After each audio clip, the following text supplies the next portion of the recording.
Welcome everyone who's tuning in. This is our first LinkedIn Live, and we're so excited to be here today for Career Alive, where we share actionable advice so you can find a career that makes you come alive. Yes. Yeah. So today's topic for our first LinkedIn Live is what makes you come alive? And I'm so excited to be here with my dear friend Anna. And Anna, do you want to kick off by introducing yourself? Sure. First of all, thank you all for being here. I really, really appreciate it, and it's beyond my wildest dreams to be having this conversation here with Theresa and with all of you. So I'm Ana Goehner, bilingual career strategist, certified HR professional, and I help people and career changers seeking human resources and business support roles. I help you become your chief career officer. I love saying this. I usually write about career change, job search, HR, employee onboarding, and belonging. I'm originally from Brazil, but I've been to the US for many years, and I love to dance. So now you, Theresa. I'm so glad to be here with you, Anna. I'm Theresa White, and you know how so many people are stuck in frustrating and unfulfilling jobs? That's really where my passion lies, because what I love to do is guide them to dive deep to find what it is that they're really meant to do, and then empower them to find a fulfilling career. Because I really, really believe that everyone can find a fulfilling and meaningful career that makes them come alive. And that's what we're going to talk about today. Yes. Um, I'm originally from Germany, but moved to Hawaii 13 years ago and have been living here ever since. And I'd love for everyone tuning in, if you want to drop into the chat where you're listening from, so we can get an idea of where everyone is from. That would be awesome. Say hi and drop in the chat where you're from. And also, Yes. if you have any questions at all during our LinkedIn Live, just drop them in the chat. And if we will try to address as many questions as we can, but if for some reason we cannot, then we'll make sure that we answer them in DMs or in posts later on and send that to you. Yeah. To kick off our topic, what makes you come alive, do you want to start by sharing what makes you come alive, Anna? Sure. So I also wanted to mention that I'm tuning in from North Carolina. So drop in the comments where you're tuning in from. We'd love to know where you are and anything else you want to share. So I want to share what makes me come alive. I love to educate people. So if you get anything out of my comments, that's exactly what I want. I want I don't want you to just gather the information. I want to get that information and run with it. Take it as your own. Get something out of that content. So it doesn't mean that I want to be a teacher and work in a school, but it means that I love to pass along information. It's really something that makes me come alive. And when I think about all the previous jobs that I had and all the tasks and the activities and the accomplishments, they're all around sharing information, sharing knowledge. And it's actually like it makes me a little emotional because it's actually the reason why I wanted to be in HR. Is the reason why I wanted to be the resource for people. And I used to manage 3 different inboxes and get give information to people at all times, manage websites and these different things. And it made me feel alive. It made me feel seen and heard. I'm not saying you need to be in HR to have this feeling, because today with what I do, that's exactly how I feel. Every time I post something on LinkedIn or somebody reach me, like send me a message, and I'm able to help that person sometimes if just by answering a question, that makes me come alive. And that's why I'm here. And yeah, I'm very happy to be here today with Theresa. So Theresa, now it's your turn. I just love what you said, what you shared. And it's just like I can just see you light up every time that you get to share all your knowledge with others. And I just always love to see when you light up and get to share and help others. What makes me come alive? Of course, there's also things outside of work that make me come alive, like my 2 kids. I have a 10-month-old daughter and a 3-year-old daughter.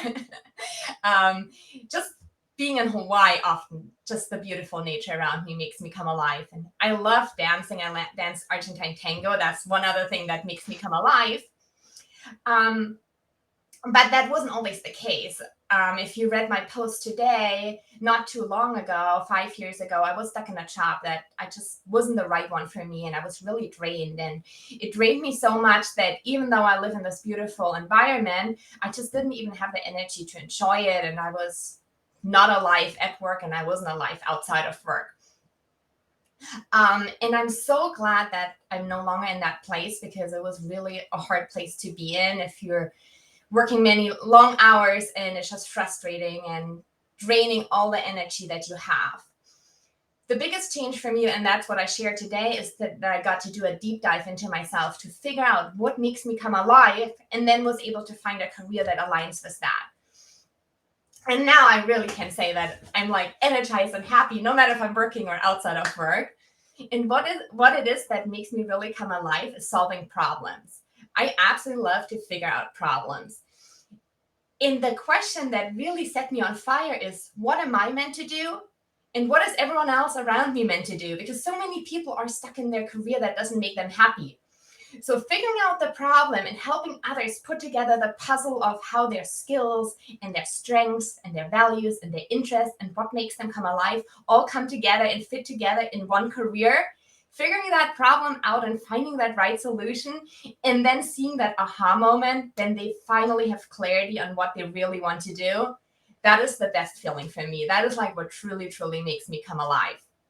Yes, that's awesome. I mean, I just want to point this out to everybody. Think about, you live in Hawaii and you still can enjoy it, right? And you are unhappy, you're unfulfilled. So this is just a point that I wanted to make here, because sometimes we think that outside things, not necessarily people, because yes, people make us come alive. I have so many people in my life that makes me come alive, but sometimes we think that certain things or moving to a different place is going to make you come alive. It might, but when it comes to like your career, I always think about the who you are, the different gathering the different skills and assessment and things like that, and your why. Like, why are you doing what you're doing today? You have to have that, you have to have that intrinsic motivation to do the job, because if you don't have that, yeah, you're gonna have things outside of work that they make you come alive outside of work, but you're spend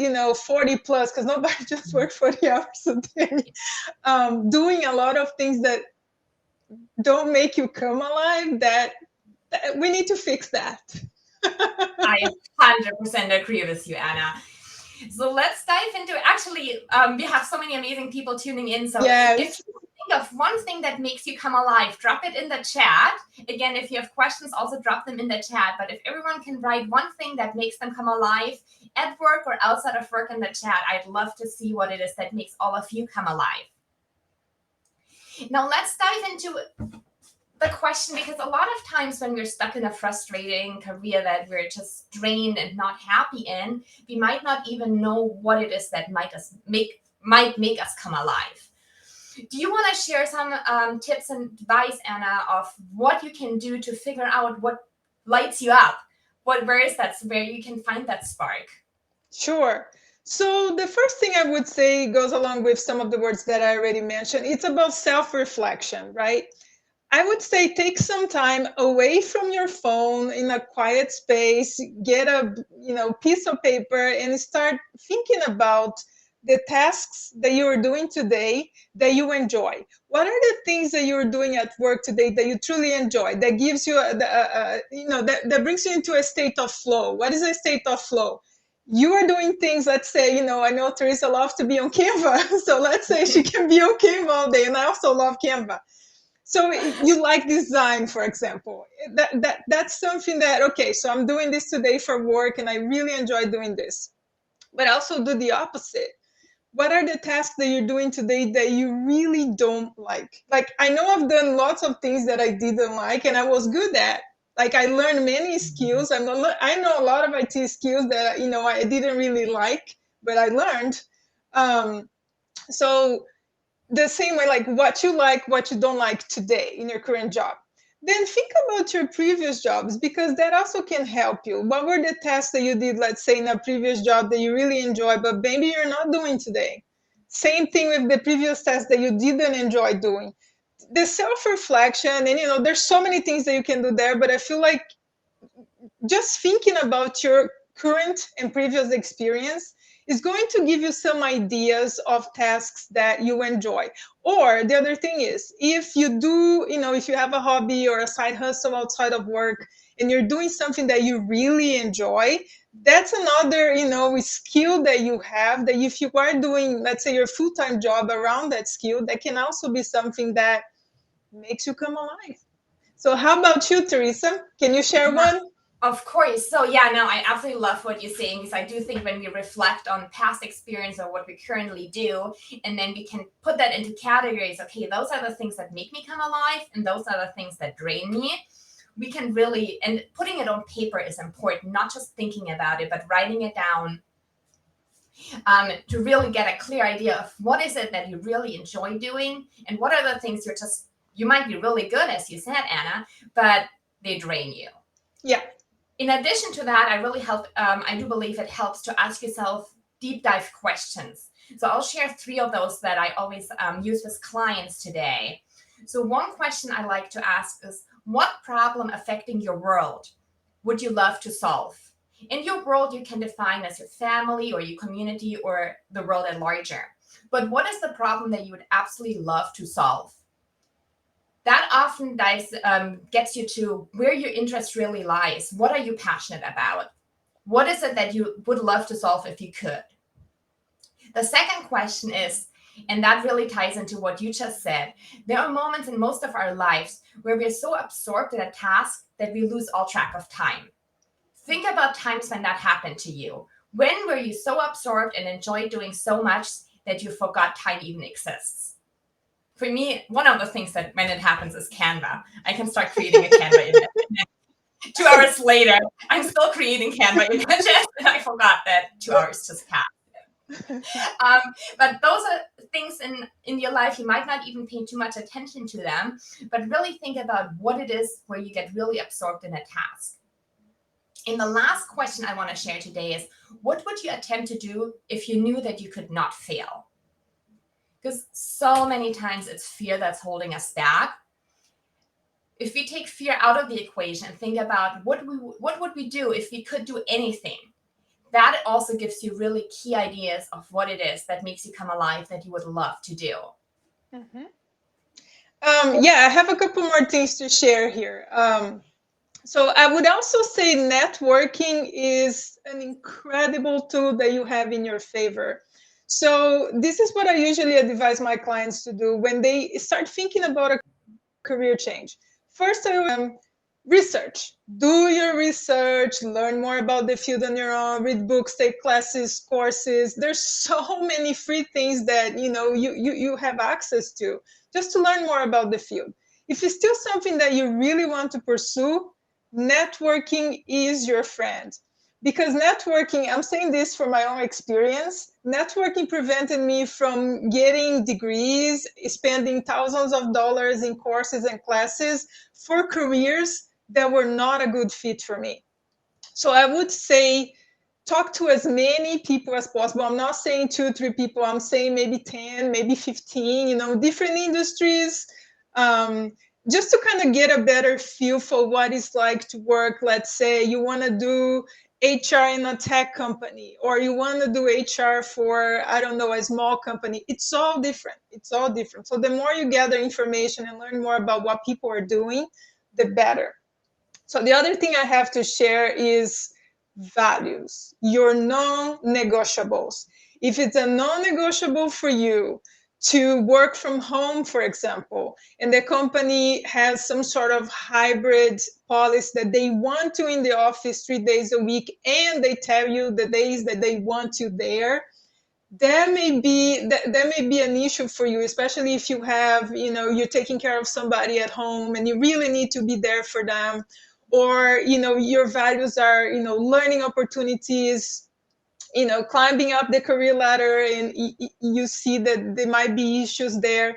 So the work environment also can be quite important. Let's say you can't stand open offices and that's what they have. So it's just like values. Think about your values, your non-negotiables. Of course, there are going to be times when you have to compromise. Like, you have a list of 10 different things. Maybe they can meet you, they can meet 7 of those things, and 3 you're going to have to compromise. But I think this, combination of different things are going to help you find the job that makes you come alive. That's a great point. Yes, I think the work environment is such an important factor, because we can have the perfect job. Like, I could do work that I absolutely love, but maybe I'm in an office with a toxic work environment. Maybe there's people that just don't align with my values. And even though the work I do, I really love, it's the environment around me that's just not the right one. Some people thrive in a bustling, busy office. Yeah. Others just really need a quiet space. I'm one of the one. I need a quiet place to myself when I work. Like, if there's distractions around me, it just doesn't work for me. But it's different for everyone. And being very clear on what it is that you need to do your best work and that allows you to thrive, having clarity on that is such an important part of finding work that makes you come alive. Yeah. So let's go over the comments really quick here. So I see people tuning in from Dallas, Texas, Atlanta, Georgia. Yes. Hello. Hi, everyone. Got We're a so couple happy to hellos see all of here. you. Memphis. I love Dalia's comments. Okay, let me I share know. I this was just one. saying, it's like, Yes, you are. You thank are. you. You are enough. And I think that is something that so many of us struggle with, that we don't think we're enough or that we're not capable enough. And realizing that you are enough and what you bring to the table is enough.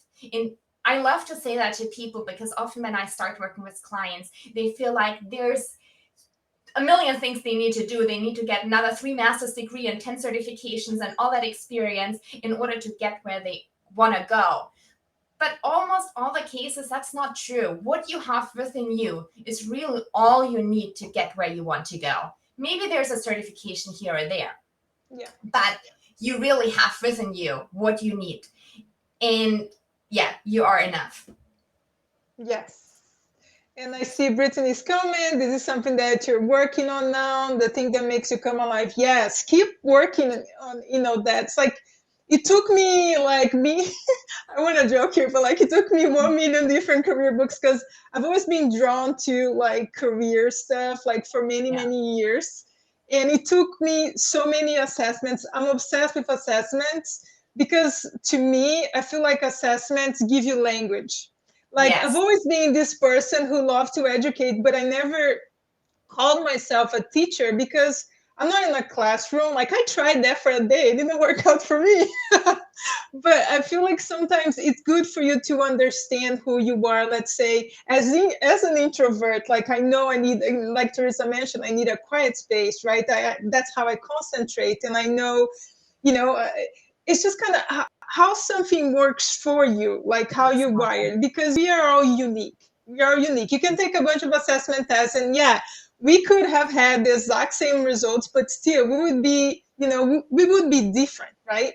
So it's And important to do the self-evaluation, self-reflection for sure. And yeah, now that you bring up assessments, there's definitely one piece of advice that I want to mention, and it's an assessment I really, really love, but I don't think too many people even know about it. It's called Sparketype. So if you have 10 minutes, because it's only 10 minutes, go to Sparketype, and it's an assessment that lets you find the work that makes you come alive. It like figures out the tasks, the ones that really spark you. And it's something different for everyone. There's some people that are mavens, and they're the ones who love to learn. It's like the people who just cannot stop learning, like learning just lights them up. Or maybe you're a maker. You love making ideas manifest, and you love creating things. That's what makes you come alive. Or maybe you're a nurturer. You're the one who loves to give care, take care, offer support. You're the one who sees others, hears others, holds others. And that's what fills you up. Or you're like Anna, you're a sage. You love to awaken insights and love to share your insights. Or maybe you're like me, like a scientist who loves to figure things out. Like, that just lights me up even saying it. The process of discovery and finding solutions to help others, it really is what gives my work and my life meaning. So again, the assessment is called Sparketype, Sparketype, Sparketype. If you type that into Google, you'll get right to the assessment, and it's 10 minutes that are so worth spending. Yes, and it's great. Like, it's free. And there's a book also if you want more information about it. We both have it, but like, you get your results, it's free, and it just kind of gives you language. It helps you understand yourself a little better. But like I said, it's a combination of things. It's never going to be just one straight thing, right? So I encourage you all to keep, doing that self work and trying to learn more about yourselves, because that's what's going to help you. So I see more comments here. So yeah, I don't know if you can type it in the comments, Yeah, that's Theresa. what I'm trying to do right now. So hi, Rigo from Memphis. Hi, Phil. So glad to see you here. Andrew. Yeah, I love the comments here. I wish I would know how to put on some text here, and I do not know how to do this. Okay, And no, that's fine. Do you know how to put Sparketype in? We can type it after the live as a comment. But it's Spark, like the word is Spark, Spark, and then type TYPE. So it's Spark type. Yeah. It's, that's, if you just Google it, you're going to see it there. Yeah. But no, it does not let me write anything in here, but we'll make sure to add it to the comments after. We'll type it. We'll put the link in the comments after the live. So yes. Yeah. Awesome. Well, our 20 minutes just flew by, but this is only the first of many of our LinkedIn lives. So we're going to be live again at the same time next Thursday. Our topic next Thursday will be personal branding. So we're going to take what sparks you a little bit further, or what makes you come alive a little bit further, and how to incorporate that into your personal brand. And we'd love to see all of you next Thursday again. We had such a great time. We're so happy that so many of you showed up today. And we can't wait to see you again next Thursday. Yes, thank you. Yes, you got it, Dalia. Thank you. Thank you so much. You're awesome. It is perfect. Thank you, Dalia. Yes. We so appreciate you. Yeah, thank you. I appreciate it. Thank you all so much for showing up. This is like, oh, I'm so happy right now. No. Like, it's beyond my wildest dreams, as I said in the beginning. It's, I was so happy when Theresa invited me to do this with her, and I really appreciate you all showing up. Thank you so much. And yeah, next week, same time, personal branding, and it's going to be awesome. Yes. Thanks again for being here. We'd love to connect with all of you. So make sure, if you're not connected to us, that you send both of us a connection request. If you have any questions at all, both of our inboxes are open, I'm sure, for you too, Anna. Absolutely. Feel free to shoot us any questions you have via DMs. And then we're also going to, at least whatever, everything I shared today will be live to review it later on, but I also make sure to put it into a post. Yes. Thank you. We'll see you Thursday. Bye. Bye.